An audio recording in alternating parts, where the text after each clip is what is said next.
President Gül, with whom I had the chance to cooperate as a foreign minister, has been for decades an influential voice of moderation and common sense in Turkey and the region. And President Michel has been crucial in the EU's response to a series of crises, spanning from COVID to Russia's invasion in Ukraine.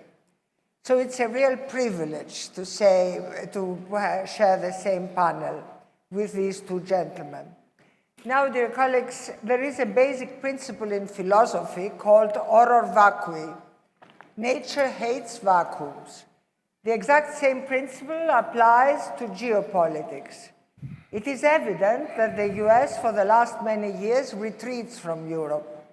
We heard these days President Trump threatening a full removal of all US soldiers from European soil. That means a vacuum of security is being created, and something needs to fill this vacuum, especially when Russia threatens directly the sovereignty of European countries.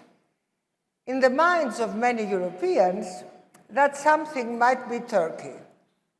President Erdogan promises Europe an attractive package: military muscle for hire, political tolerance for bringing soldiers home in coffins, a battle-tested defense industry, direct channels of communication to actors Europe cannot reach, from Russia and Iran to Hezbollah and Hamas. And not least, Erdogan's bromance with Trump. All this have made some European friends to look for other ways when President Erdogan puts in jail leaders of the opposition, journalists, and even comedians, or when he demolishes freedom of speech, rule of law inside Turkey, or even when he keeps under occupation a member state of the European Union, or threatens with war another one when he promises to take control of Jerusalem. For Europeans, once again in its history, Turkey is seen as an unpleasant necessity. All this works in theory. The problem is that geopolitics doesn't happen in a lab. It happens in the real world, and the two presidents beside me know that firsthand. I remember President Gül calling publicly for moderation during the process of the Gezi Park in 2013. I remember him saying that democracy does not mean elections alone. I remember his warnings about judicial independence and his objections to the so-called internet law in Turkey. They were all warning signs from a man who genuinely cared about democracy in his country and who could see it slipping away. And I remember, of course, all the efforts President Michel made to break over-dependence of Russian fossil fuels once the war in Ukraine broke out. You see, during the decades before the war, many European leaders in Berlin and elsewhere viewed Russia in a similar way to how many European leaders view Turkey today, an unpleasant necessity. A country that could provide Europe with something it desperately needed. In Russia's case, cheap energy. In Turkey's case, cheap security. As long as we were willing to look the other way on uncomfortable issues: democracy, concentration of power, imprisonment of opposition, revisionist ambition. Do you see where I'm going with this?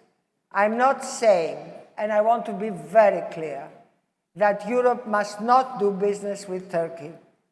Greece has been a staunch supporter of Turkish European aspirations for decades. And what President Gül mentioned, I remember very well the time when in 1995, Turkey was making a real effort to meet the Copenhagen criteria. And at the time, I had big fights with President Sarkozy because I supported Turkey and he was against Turkey. And I always said, this is a mistake. If we want to build trust, Turkey has to trust the European Union, and the European Union has to give a clear path to Turkey. Unfortunately, all this has changed today. So I strongly believe, and I will happily elaborate later, Europe and Turkey can have a mutual beneficial agreement which would require both parties to respect the rules of the game.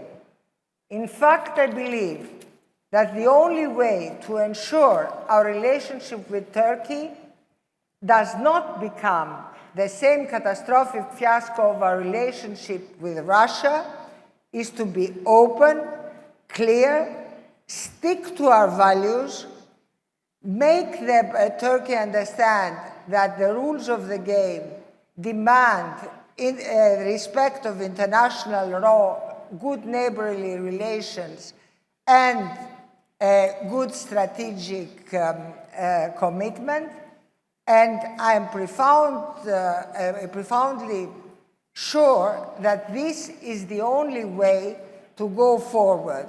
If Europe makes the same mistake with Turkey as we made with Russia, the price will be too high to pay.